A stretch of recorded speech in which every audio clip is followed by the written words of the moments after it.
अस्सलाम वालेकुम प्यारे बच्चों, आज का हमारा मौजू है सेहत और सफाई। ये हमने शशम जमात की उर्दू किताब से लिया है। सेहत और सफाई हमारी जिंदगी का दारोमदार सेहत पर है। अच्छी सेहत के लिए ताज़ा हवा, साफ पानी, अच्छी ग़िज़ा और सफाई नहायत ज़रूरी है। खुराक और पानी के बगैर हम कुछ दिन तो जिंदा रह सकते हैं, लेकिन हवा के बगैर एक पल भी जिंदा रहना मुश्किल है। हम तकरीबन हर 5 सेकंड में एक दफा सांस लेते हैं। हम नाक और मुंह के जरिए सांस लेते हैं, इन दोनों को साफ भी करते रहते हैं। नाक और मुंह की तरह हमारी जिल्द का भी अपना मखसूस काम है, जिल्द व स्किन, लिहाजा जिल्द को भी साफ सुथरा रखना निहायत जरूरी है।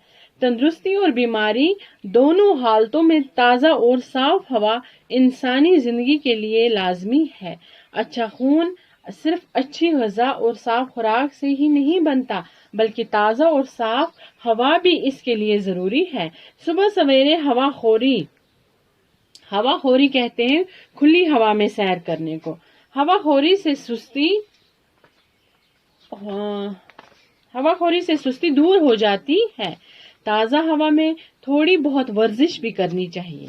इससे जिस्म के तमाम एज़ा जो जिस्म के हिस्से होते हैं उनको कहते हैं तंदुरुस्त और तवाना रहते हैं। तवाना मतलब ताकतवर। यहाँ पर मैंने ये मुश्किल वर्ड्स लिखे हैं, ताकतवर, उनमें ताकत आ जाती है।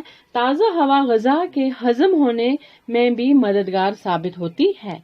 खुदा की अता की हुई नियामतों में पानी बड़ी नियामत है। हमारे जिस्म का 3/4 हिस्सा पानी की शक्ल में है।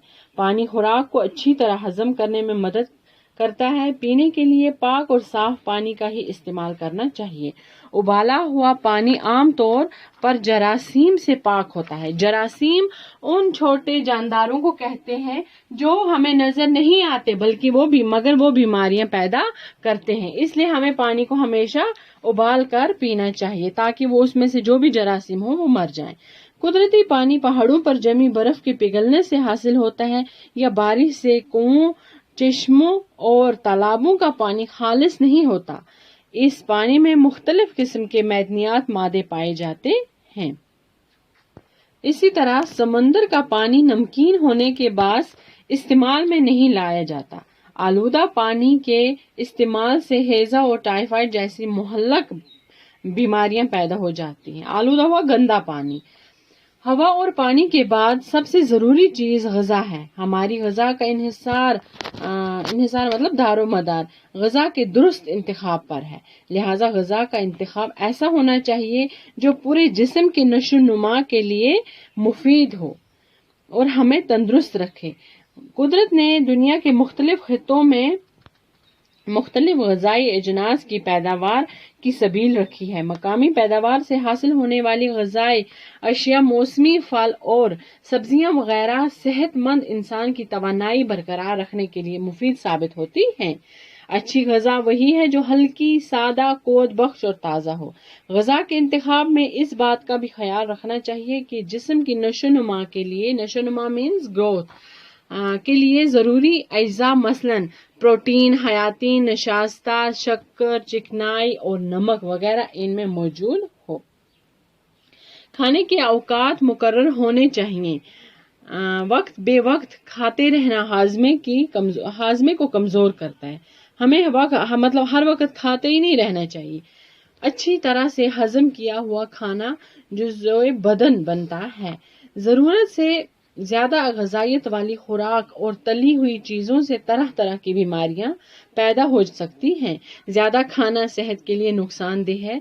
बेहतरीन असूल यह है कि खाने से उस वक्त हाथ खींच लिया जाए जब थोड़ी भूख अभी बाकी हो। तंदुरुस्ती के लिए ताज़ा हवा, साफ पानी और अच्छी ग़िज़ा के साथ साथ सफाई का भी ख्याल रखना चाहिए। गंदगी से तरह तरह के जरासीम पैदा होते हैं। मक्खियों और मच्छरों को तो हम सब देखते हैं और ये भी जानते हैं कि जहाँ ज्यादा गंदगी होती है वहीं ये ज्यादा पैदा होते हैं।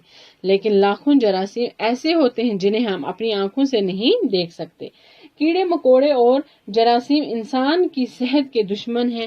انہیں جیسے ہی موقع ملتا ہے ہمارے جسم پر حملہ آور ہو جاتے ہیں اور ان سے مختلف بیماریاں پیدا ہو جاتی ہیں. بیماریوں سے محفوظ رہنے کے لیے لباس، بستر، گھر اور آس پاس کی صفائی کے ساتھ ساتھ جسم کی صفائی بھی ضروری ہے.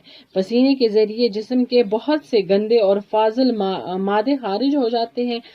اگر جلد کی صفائی نہ کی جائے تو باہر سے گرد و غبار اور اندر سے نکلنے والے یہ مادے مساموں کو بند کر دیتے ہیں.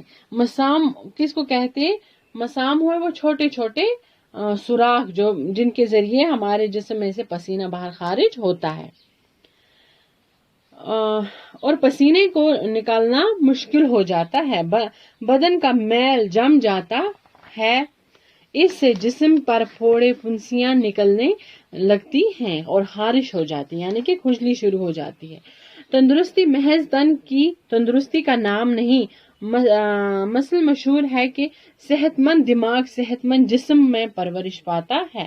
اس کے ساتھ ہی یہ بات بھی یاد رکھنے کی ہے کہ صحت مند معاشرے کا دار و مدار صحت مند افراد پر ہے. تو ہمیں زیادہ اپنی صحت کا خیال رکھنا چاہیے اور صحت اچھی رکھنے کے لیے ہمیں زیادہ صاف صفائی کا دھیان رکھنا ہے.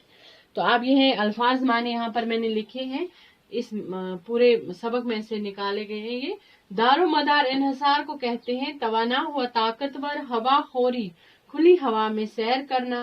حشاش بشاش بہت خوش. اعضاء ہوا عضو کی جمع یا بدن کے حصے. انعام جراثیم جرثومہ کی جمع. یہاں ہم اسے کہیں گے کہ وہ چھوٹے جاندار جو نظر نہیں آتے اور بیماریاں پیدا کرتے ہیں. آلود ہوا ناصاف گندا. مہلک ہوا ہلاک کرنے والی. تنومند ہوا مضبوط بدن والا. نشو نما ہوا پھلنا پھولنا. غذائی اشیاء ہوا کھانے پینے کی چیزیں. غذائیت ہوا کسی چیز میں غذا کی موجودگی. مسام ہوا جسم کے وہ سوراخ جن سے پسینے نکلتے ہیں. متحرک ہوا حرکت کرنے والا. خدا حافظ.